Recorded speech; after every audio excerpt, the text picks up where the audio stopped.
Hello and welcome to Cyber Hashira. Today we are going to learn about generating random data using PKCS 11. The two functions I'm going to talk about today are cGenerateRandom and cSeedRandom. Let's get into it.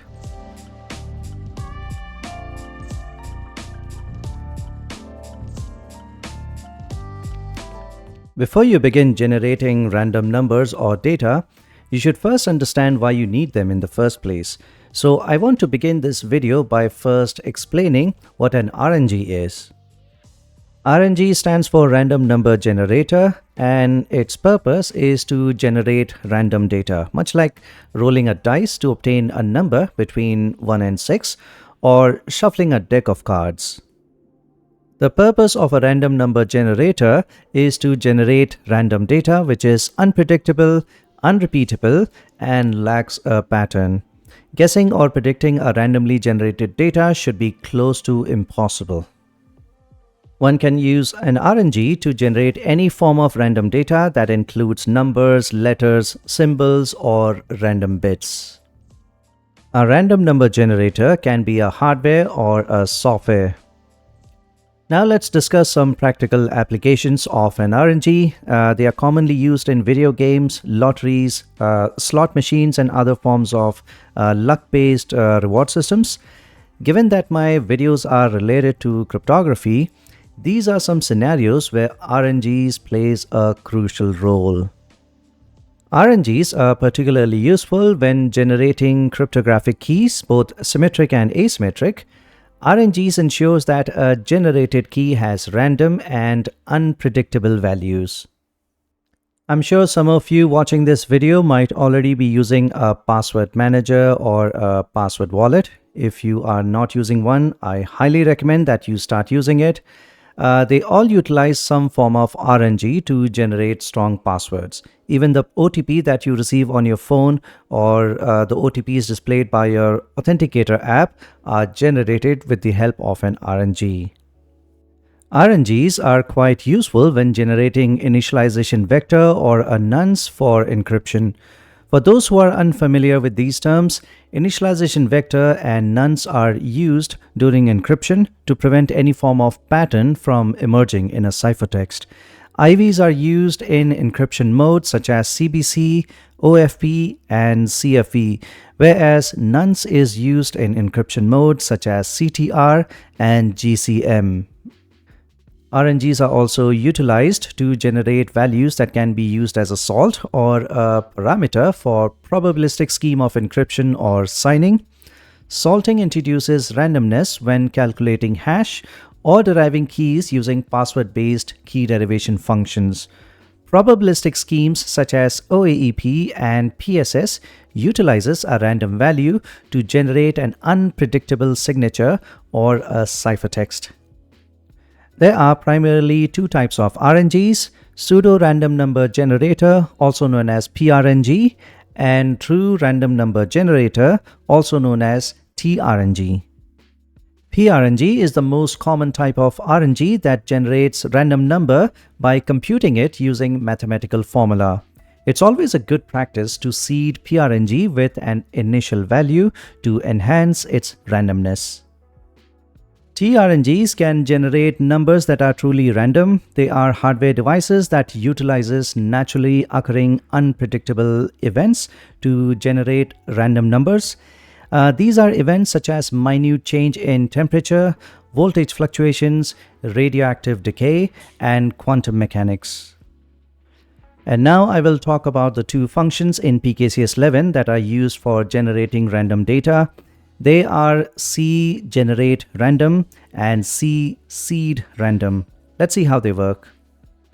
As the name suggests, cGenerateRandom is used for generating random data, and this function takes 3 arguments.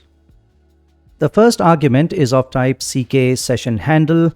This argument is used for passing the session handle number of a session where cGenerateRandom will be executed.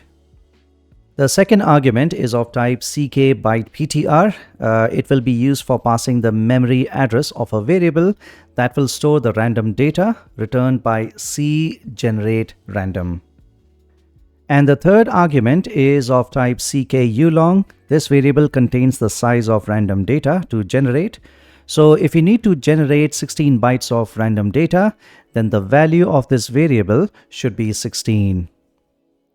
These are some of the return codes that you may expect cGenerateRandom to return.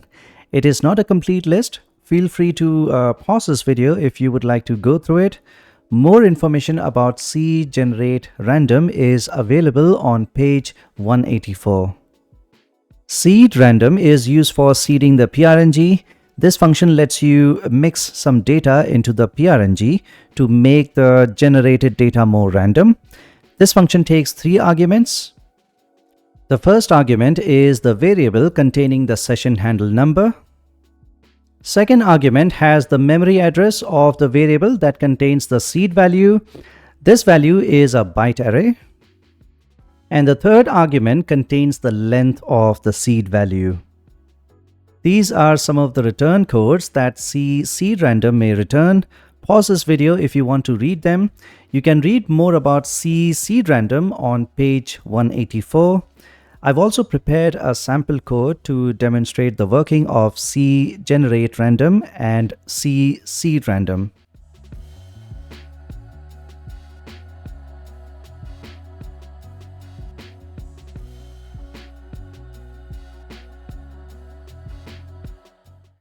Okay, so these are the 2 sample codes that I would like to discuss with you in this video. Let's begin with cGenerateRandom. Okay, much of the code in this sample remains the same as the one I used in my previous video. So I'll just talk about the changes. And for the changes, I have declared 2 variables here. So there's a variable called random data. I will be using this variable for storing the random data returned by cGenRandom. This variable is of type ck_byte. Then we have another variable called data length. This is of type ck_ulong. It's going to store the length of that random data. Okay, let's scroll down. And we have that same function, load library, that loads the soft HSM library. And okay, connect to slot, disconnect from slot. Okay, here it is, generate random data. This function will begin by first asking for the length of random data that you would like to generate. So it's going to print a message. Then it's going to wait for an input. Here you would have to input a numeric value.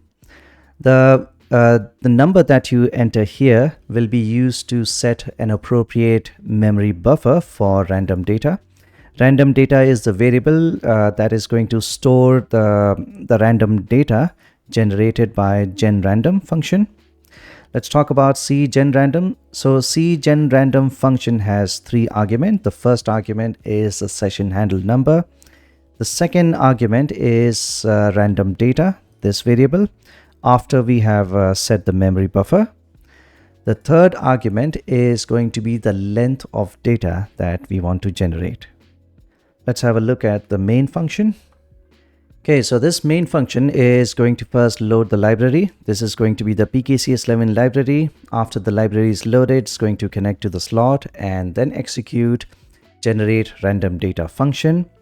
After this function executes successfully, it's going to print that random data as hex. And after that, it's going to disconnect from slot, free the resource, and exit. Let's execute the sample.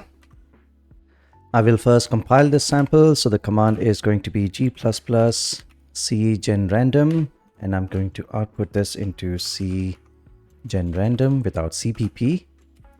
I want to include all headers in the include directory and dnix. Okay, compilation success. I definitely need the slot number. This is a slot number that I will be using.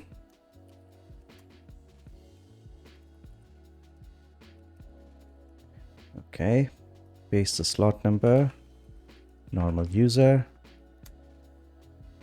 Okay, it's asking for the length of data. Let's try 16. And here's the 16 bytes of random data as hex. Let's try again. 32 bytes of data. I hope this is clear to you. Let's have a look at our next sample.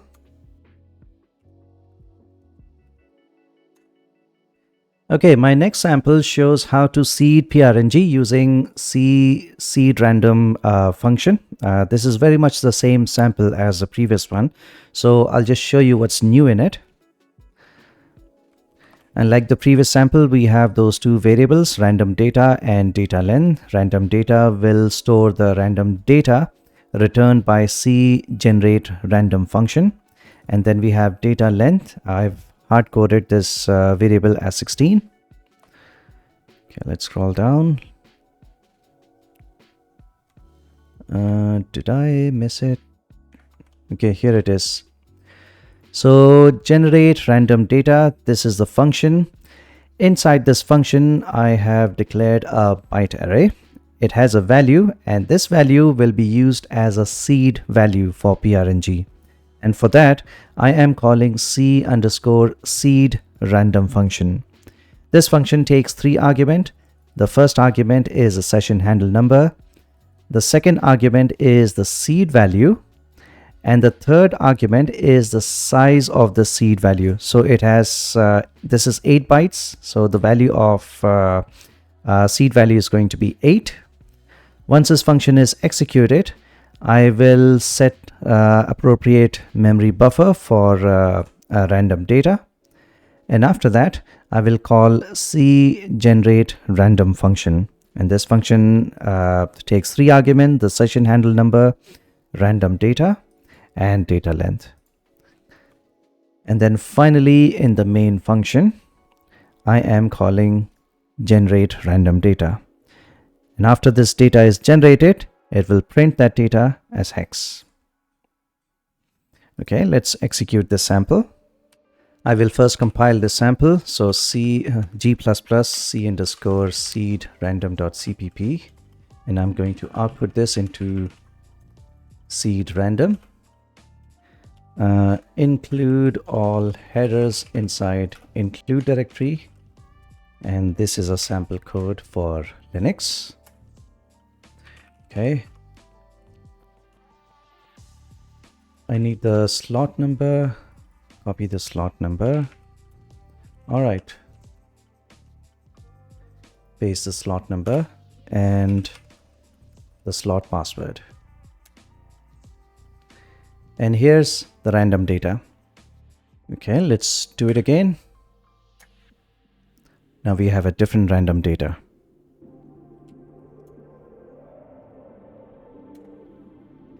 That's it for this video. Today you have learned how to use random number generators. Let me know your thoughts and questions related to what we talked about today in the comment section.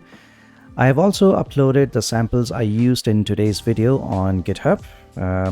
Thank you so much for watching. Leave a like if you like this video and consider subscribing to my channel if you are new here. I will talk to you soon. Bye for now.